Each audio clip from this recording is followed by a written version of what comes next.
ತೇಲವಿನ ತೃಣಮತಿ ನಚಲತೆ ಅಂತ ಹೇಳ್ತಾರೆ. ಇವತ್ತು ನಾನು ಬಂದು ಇಲ್ಲಿ ಮೈಕ್ ಇಟ್ಕೊಂಡು ಮಾತಾಡ್ಬೇಕು, ಇಷ್ಟು ಜನ ಬಂದಿರ್ತೀರಿ ಅಂದ್ರೆ ನಿಮ್ಗೂ ನಮ್ಗೂ ಒಂದು ಬಾಂಧವ್ಯ ಇರ್ತದೆ.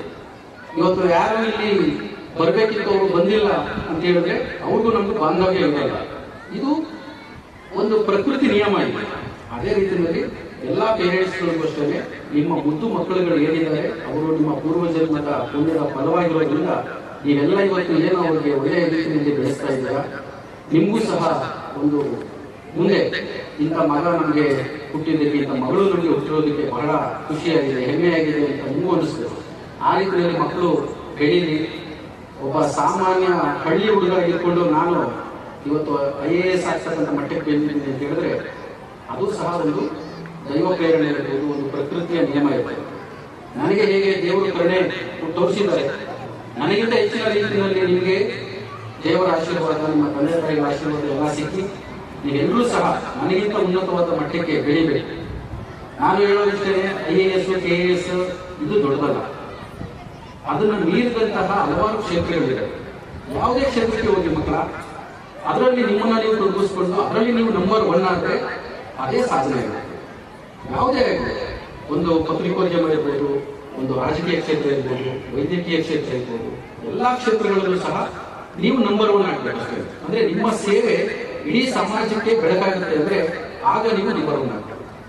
ಇಷ್ಟು ಹೇಳ್ತಾ ಇನ್ನು ಇವತ್ತು ಆನ್ಯುವಲ್ ಸ್ಪೋರ್ಟ್ಸ್ ಡೇ ಇರೋದ್ರಿಂದ ಈ ದೈಹಿಕ ಕ್ಷಮತೆ ಬಗ್ಗೆ ಒಂದೆರಡು ಮಾತಾಡಲಿಕ್ಕೆ ಇಷ್ಟಪಡ್ತೇನೆ. A sound mind in a sound body ಅಂತ ನಾವು ಕೇಳ್ತಾ ಇರ್ತೇವೆ. ನಾವು ಯಾವಾಗ ಈ ಭೂಮಿಗೆ ಜನನಾಗಿ ಬರ್ತೀವಿ, ನಮ್ಮ ಜೊತೆ ಬರೋದು ಫಸ್ಟ್ ನಮ್ಮ ದೇಹ. ನಾವು ಗಳಿಸ್ತಕ್ಕಂಥ ವಿದ್ಯೆ ಇರ್ಬೋದು, ನಾವು ಗಳಿಸ್ತಕ್ಕಂಥ ಬುದ್ಧಿಶಕ್ತಿ ಇರ್ಬೋದು, ಅದು ಆನಂತರ ನಾವು ಬೆಳೆಸ್ತೀವಿ. ನಮಗೆ ಈ ಪ್ರಕೃತಿ ಕೊಡ್ತಕ್ಕಂಥ ಮೊದಲನೇ ಒಂದು ನಮ್ಮ ಮೇಲೆ ಆಗ್ತಕ್ಕಂಥ ಬಂಡವಾಳ ಇದೆ ನಮ್ಮ ದೇಹ. ನಿಮ್ಮ ಹತ್ರ ಎಷ್ಟು ಬ್ಯಾಂಕ್ ಬ್ಯಾಲೆನ್ಸ್ ಇದೆ ಅದು ನಿಮಗೆ ಶಕ್ತಿ ಕೊಡುತ್ತದೆ ಅಲ್ಲ, ನಿಮ್ಮ ದೇಹ ನಿಮಗೆ ಏನು ಶಕ್ತಿ ಕೊಡುತ್ತಲ್ಲ ಅದು ನಿಜವಾದ ಒಂದು ಸಾಮರ್ಥ್ಯ. ಅದರಿಂದ ಶಾಲೆಗಳಲ್ಲಿ ನೀವೇನು ಓದ್ತಿರಲ್ಲ ಅದರ ಜೊತೆಗೆ ಪಠ್ಯೇತರ ಚಟುವಟಿಕೆಗಳಲ್ಲೂ ನಿಮ್ಮನ್ನು ನೀವು ತೊಡಗಿಸ್ಕೊಂಡು ನಿಮ್ಮ ದೈಹಿಕ ಕ್ಷಮತೆಯನ್ನ ಚೆನ್ನಾಗಿ ಕಾಪಾಡಿಕೊಳ್ಳಿ. ಆರೋಗ್ಯ ಒಂದು ಚೆನ್ನಾಗಿದ್ರೆ ನೀವು ಏನೆಲ್ಲ ಸಾಧನೆಗಳನ್ನ ಮಾಡಲಿಕ್ಕೆ ಏನೆಲ್ಲ ಪೂರಕವಾದಂತಹ ವಾತಾವರಣ ಬೇಕು ಅದು ತಾನೇ ಸೃಷ್ಟಿಯಾಗ್ತದೆ ಅಂತ ಹೇಳಲಿಕ್ಕೆ ಇಷ್ಟಪಡ್ತೇನೆ. ಸ್ನೇಹಿತರೆ, ಈ ಒಂದು ಶಾಲೆಯ ಬಗ್ಗೆ ಒಂದೆರಡು ಮಾತನಾಡಲಿಕ್ಕೆ ಇಷ್ಟಪಡ್ತೇನೆ. ಭಾಗ್ಯ ಶಾಲೆ ಬಹಳ ಒಂದು ಉತ್ತಮ ರೀತಿಯಲ್ಲಿ ರಿಸಲ್ಟ್ ಕೊಡ್ತಾ ಇರ್ತಕ್ಕಂಥ 70% ರಿಸಲ್ಟ್ ಅನ್ನ ಸುಮಾರು ಸ್ಟಾರ್ಟ್ ಆದಾಗಿಂದ ಇಲ್ಲಿವರೆಗೂ ಕೊಡ್ತಾ ಇದ್ದಾರೆ. ಅದನ್ನ ಕೇಳ್ಪಟ್ಟೆ. ಇದು ಒಂದು ಅದ್ಭುತವಾದ ಸಾಧನೆ. ಯಾಕೆ ಅಂತ ಹೇಳಿದ್ರೆ 70 ಮಕ್ಕಳು ಇರ್ತಕ್ಕಂಥ ಒಂದು SLC ನಲ್ಲಿ ಒಂದು ಬ್ಯಾಚ್ ನಲ್ಲಿ ನೀವು 100% ರಿಸಲ್ಟ್, ಅದು CBSE ನಲ್ಲಿ ನೀವು ಮಾಡ್ತೀರಾ ಅಂತ ಹೇಳಿದ್ರೆ ನಿಜಕ್ಕೂ ಇಲ್ಲಿರ್ತಕ್ಕಂಥ ಎಲ್ಲ ಟೀಚರ್ಸ್ಗಳ ಶ್ರಮ, ಅವರ ಪರಿಶ್ರಮ, ಇಲ್ಲಿರ್ತಕ್ಕಂಥ ಅಡ್ಮಿನಿಸ್ಟ್ರೇಷನ್ ಯಾರು ನೋಡ್ಕೋತೀರಿ, ಮತ್ತು ಮುಖ್ಯವಾಗಿ ಮಕ್ಕಳು ನೀವೆಲ್ಲರೂ ಸಹ ನಿಮ್ಮ ಶಾಲೆಗೆ ಕೀರ್ತಿ ತರತಕ್ಕಂಥ ರೀತಿಯಲ್ಲಿ ಒಳ್ಳೆ ವಿದ್ಯಾಭ್ಯಾಸ ಮಾಡ್ತಾ ಇದ್ದೀರಾ. ಅದರಿಂದ ಈ ಶಾಲೆಗೆ ಒಳ್ಳೇದಾಗ್ಲಿ. ಏನು 70% ರಿಸಲ್ಟ್ ಇದೆ ಇದು ಇದೇ ರೀತಿ ಮುಂದುವರಿಯಲಿ. ಇಲ್ಲಿ ಓದ್ತಕ್ಕಂಥ ಎಲ್ಲ ಮಕ್ಕಳು ಸಹ ನಾಳೆ ಈ ಸಮಾಜದ ಒಳ್ಳೆಯ ಕಣ್ಮಣಿಗಳಾಗಲಿ ಅಂತ ಆಶಿಸ್ತಾ, ನಿಮ್ಮೆಲ್ಲರ ಜೀವನ ಸುಖಮಯವಾಗಿರಲಿ ಅಂತ ಆಶಿಸ್ತಾ, ಇಲ್ಲಿ ನೆರೆದಿರ್ತಕ್ಕಂಥ ಪ್ರತಿಯೊಬ್ಬರಿಗೂ, ಇಲ್ಲೆಲ್ಲ ಗುರು ಹಿರಿಯರೆಲ್ಲ ಇದ್ದೀರಾ. ನಾನು ಅಸಿಸ್ಟೆಂಟ್ ಕಮಿಷನರ್ ಕೆಲಸ ಮಾಡಿದಾಗ ಅಂತ ನನ್ನ ನೋಡಿದಂತಹ ಹಲವಾರು ಸ್ನೇಹಿತರಿದ್ದೀರಾ, ಗುರು ಹಿರಿಯರಿದ್ದೀರಾ. ತಮ್ಮನ್ನೆಲ್ಲ ನಾನು ಮರ್ತಿಲ್ಲ. ನನಗೆ ಬಹಳಷ್ಟು ರೀಕಾಲ್ ಆಗ್ತಾ ಇದೆ.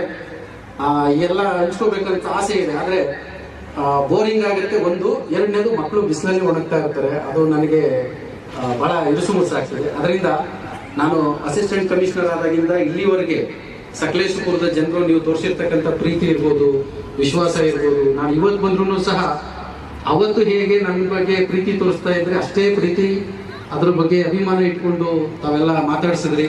ನಿಮ್ಮೆಲ್ಲರಿಗೂ ನಾನು ಕೃತಜ್ಞನಾಗಿದ್ದೇನೆ. ಅದೇ ರೀತಿ ಪತ್ರಿಕಾ ಮಾಧ್ಯಮದವರು ಸ್ನೇಹಿತರುಗಳು ಅಷ್ಟೇ ಬಹಳಷ್ಟು ನನಗೆ ಒಳ್ಳೆ ಫ್ರೆಂಡ್ಸ್ ಇದ್ದಾರೆ. ನಾನು ಇಲ್ಲಿಗೆ ಬಂದಾಗ ನಾನು ಮೊದಲೇ ಹೇಳಿದಾಗೆ ನನ್ನ ಸ್ವಂತ ಊರಿಗೆ ಹೋದಾಗ ಎಷ್ಟು ಖುಷಿ ಆಗ್ತದೆ, ಈ ಹಾಸ್ಟೆಲ್ ಮಕ್ಕಳು ಮನೆಗೆ ಹೋದಾಗ ಎಷ್ಟು ಖುಷಿ ಆಗ್ತದೆ ಅಷ್ಟೇ ಆಗ್ತಾ ಇದೆ. ಸೊ ಅದರಿಂದ ಮತ್ತೊಮ್ಮೆ ತಮ್ಮೆಲ್ಲರಿಗೂ ಸಹ ಧನ್ಯವಾದಗಳನ್ನ ಅರ್ಪಿಸ್ತಾ ಒಂದೆರಡು ಮಾತನಾಡಲಿಕ್ಕೆ ತಾವೆಲ್ಲ ಅವಕಾಶ ಮಾಡಿಕೊಟ್ರಿ.